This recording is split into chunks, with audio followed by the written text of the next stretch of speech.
A patient presents with high blood pressure which is not easily controlled by the medications, deranging renal functions, and derangement on the lipid profiles.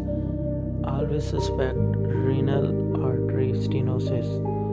You would ask for ultrasound and you would see small sized kidney with smooth borders and atrophy of the kidney.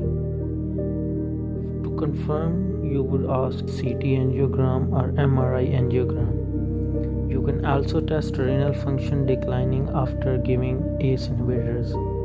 Causes of renal artery stenosis are atherosclerosis plaques build up inside the renal arteries and fibromuscular dysplasia. Treatment includes blood thinners, lipid lowering drugs, and transluminal angioplasty.